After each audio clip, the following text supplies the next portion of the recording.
being the Vice Chancellor of this university, I do have the honor and privilege to welcome all of you to this inaugural program of 6 months certificate course in Taihung language and medieval manuscriptology. As has been said by our esteemed Register and Honorable Academic Register that we have taken this initiative into our ব্যক্তিগত initiative নহয় আমি সামূহিকভাৱে এটা প্ৰক্ৰিয়া আৰম্ভ কৰা হৈছিল বিশেষকৈ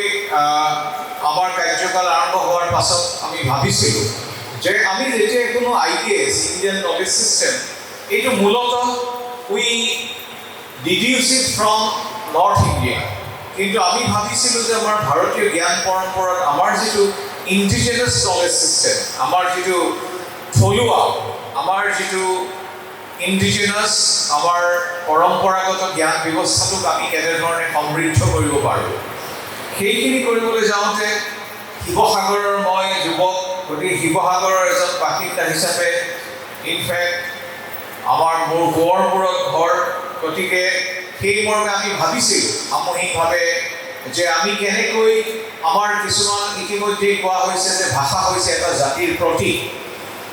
এতিয়া বহু ক্ষেত্ৰত দেখা গৈছে টাই আহোম টাই টুৰুং টাই আইটন টাই খামিয়াং আদিকে কৰি বিভিন্ন গোষ্ঠী জনগোষ্ঠী তেখেতলোকৰ যিটো ভাষা ক্ৰমান্বয়ে কমি একেবাৰে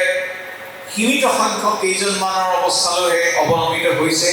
এই মুহূৰ্তত গতিকে আমি ভাবিছিলোঁ আমি কেনেধৰণে এইখিনি এক পুনৰুত্থানৰ এক প্ৰচেষ্টা চলাব পাৰোঁ যৎকিঞ্চিত প্ৰচেষ্টা চলাব পাৰোঁ তাৰ মৰ্মে আমি এনেকুৱা এজন ব্যক্তি বিচাৰিছিলোঁ যাৰ জৰিয়তে এই কৰ্মখিনি আমি আগবঢ়াই লৈ যাবলৈ পাৰোঁ এই ক্ষেত্ৰত আপাহতে মই বহুদিনৰ পৰা এজন ব্যক্তিৰ তেওঁৰ যি কৰ্মৰাজি তেওঁৰ গৱেষণাই আমাক আকৃষ্ট কৰিছিলে সেয়া হৈছে ডক্টৰ মেদিনী গগৈ আজি আচলতে আমি মেদিনী গগৈ তেওঁ আমাৰ এটা ধন্যবাদৰ পাত্ৰ ৰাউণ্ড অফ এপ্লজ টু মেদিনী গগৈ তেওঁ আমি এটা নিৰ্বাচন কৰি তেওঁ সাইণ্টিফিক অফিচাৰ হিচাপে আমি তেওঁক নিৰ্বাচিত কৰিছোঁ আৰু তেওঁ এই কৰ্মৰাজিখিনি বিশেষকৈ আমি কেইবাটাও কৰ্মশালা পাতি এই পাঠ্যক্ৰম যুগুত কৰা হৈছে আমি প্ৰথমতে টাই আহোমসকলৰ ভাষাৰ ক্ষেত্ৰত ল'লোঁ কাৰণ আমি বিশ্বাস কৰোঁ যে আমাৰ যিটো অসমৰ অতীত আমাৰ বৰ্তমান আমাৰ সোঁৱৰণি আমাৰ পৰিচয় আমাৰ প্ৰশাসন আমাৰ বিশ্বাস সহাৱস্থান একতা আমাৰ যি বল আমাৰ যি বীৰ্য আৰু শৌৰ্যৰ প্ৰতীক হৈছে আহোমসকলৰ ছবছৰীয়া ৰাজত্ব গতিকে এই আহোমসকলৰ যি এক সামগ্ৰিক অৱদান এই অৱদানৰ ক্ষেত্ৰত ভাষাই অন্যতম গুৰুত্বপূৰ্ণ ভূমিকা পালন কৰে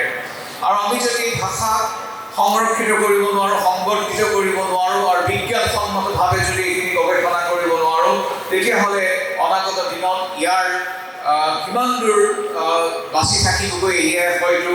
আমাৰ বহু ক্ষেত্ৰত এক বিশেষকৈ বৌদ্ধিকভাৱে কিমান দূৰ থাকিবগৈ এইটো এটা গুৰুত্বপূৰ্ণ প্ৰশ্ন কাৰণ এইটো এটা huge corpus of knowledge system আহোমসকলৰ যি এক huge corpus of knowledge system বিশেষকৈ ক্ৰনিকেলছ যি দিকখনো মং বুৰঞ্জী এডমিনিষ্ট্ৰেটিভ ৰেকৰ্ডছ এষ্ট্ৰলজিকেল কেলকুলেশ্যনছ যাক বেন চেং বুলি কোৱা হয় and calendrical system, lectiny, religious texts, customary laws, আদিকে আৰম্ভ কৰি বা literary compositions এই গোটেইবোৰ সামৰি বা তেওঁলোকৰ সমৰ কৌশল তেওঁলোকৰ war related যিটো ইঞ্জিনিয়াৰিং বা অন্যান্য মেডিচিনেল এণ্ড মেনুস্ক্ৰিপ্টলজি এই কথাবোৰ সমাহিত কৰি আমি এটা কোৰ্চ আৰম্ভ কৰিবলৈ যত্ন কৰিছোঁ গতিকে এই ক্ষেত্ৰত যিসকল ছাত্ৰ ছাত্ৰীয়ে ইয়াত নাম ভৰ্তি কৰিছে তেওঁলোকৰ প্ৰতি মই ধন্যবাদ কৃতজ্ঞতা আৰু অভিনন্দন জনাইছোঁ আৰু এইখিনিকে কৈ আজি আমাৰ বিভিন্ন প্ৰান্তৰ পৰা আমাৰ উজনি অসমৰ কেইবাগৰাকী সন্মানিত অধ্যক্ষ কেইবাগৰাকীও সমানধন্য ব্যক্তি উপস্থিত হৈছেহি সকলোকে মই নমস্কাৰ জনাইছোঁ আপোনালোকৰ উপস্থিতিৰ কাৰণে আৰু সকলোকে মই ধন্যবাদ কৃতজ্ঞতা জনাই এই অনুষ্ঠানৰ এই কোৰ্চটিৰ পাঠ্যক্ৰমৰ উদ্ঘাটন কৰা হ'ল বুলি ঘোষণা কৰা হ'ল ধন্যবাদ